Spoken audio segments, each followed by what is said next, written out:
Kali ini Minat akan membahas drama Korea yang berjudul The Fairy Price 2. Tanpa berlama lagi, episode 10, Markio, mari kita review.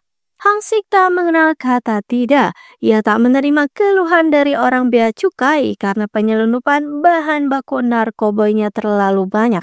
Ia bahkan dengan mudah mematahkan leher orang bea cukai itu. Dan sungguh gawat, karena Nam Duhun sudah tahu tentang Kyung Sun yang seorang impostor. Sementara itu, Haeil dan Kyung Sun mulai menyusup ke kapal dengan pakaian dukun unik ala masing-masing. Bos Pak mah gampang dikelabui, selagi Kyung Sun terus menuntun para pengedar narkoboy bodoh itu dengan dalih untuk menenangkan jiwa si belut api. Kapelin pun menunjukkan jalan pada Haeil, letak di mana ruangan wanita yang sedang disiksa. Lalu dengan mudah Haeil menumbangkan si Toke dan meminta Kapelin untuk membawa seniornya ke rumah sakit. Dan begitu tim mendapat info jika misi telah berhasil, mereka pun menghajar Bos Pak dan kawanannya. Tapi masalahnya geng pembersih lupa jalan keluar, bahkan berdebat tentang jalur pulangnya. Alhasil mereka harus berhadapan dengan anteknya Kim Hong Sik yang banyak itu. Sirine kapal pun berbunyi menandakan pertarungan di dalamnya. Dan akhirnya Kyung Sun bisa memakai senjata andalannya yang memang sudah ia persiapkan. Pertarungan begitu sangat seru karena semua memakai keahliannya masing-masing. Yohan bahkan mengeluarkan jurus Pikachu-nya menyetrum para penjahat itu. Dan Haeil menemukan singgasananya Hong Sik. Laki ini orangnya malah nongol. Mau bersembunyi tapi tak ada tempat persembunyian lagi. Jadi ia dihadapi saja meski Haeil berpakaian seperti wanita. Sementara itu Kapelin mengamankan para pekerja lansia ke kantor polisi. Dan kembali ke kapal, pertarungan dua pria tangguh yang sempat tertunda pun dilanjutkan. Benar-benar sama kuat, tapi Hong Sik curang karena memakai senpi.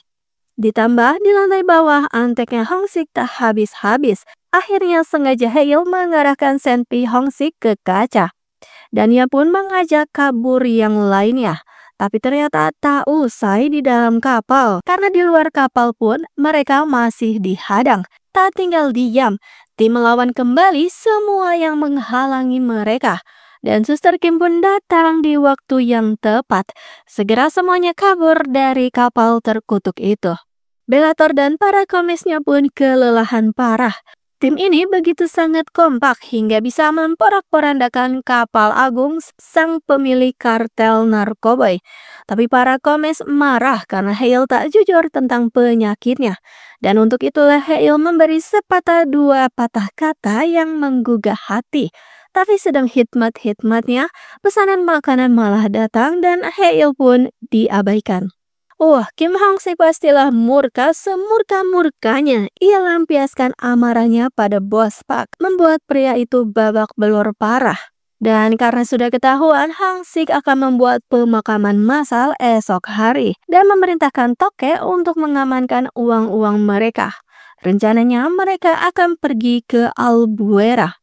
Sudah resmi, bahkan sampai masuk berita jika Magu menyatakan diri berperang melawan kartel narkoboy. Sedangkan Haeil memberikan pengarahan sebagai bellator kepada para komisnya. Dan Nam Duhun bersikap biasa saja padahal sudah tahu Kyung Sun itu berada di pihak pastor. Ia pun memberi umpan mengatakan jika akan pergi menjilat kepada kepala jaksa yang baru. Dan semuanya pun diserang. Kepala polisi Bu Gomarta didatangi beberapa pria tangkas dan dor-dor. Suara tembakan terdengar, tapi ternyata Bu Marta itu sedang mode koboi. Sontak para pria itu pun lari terbirit-birit.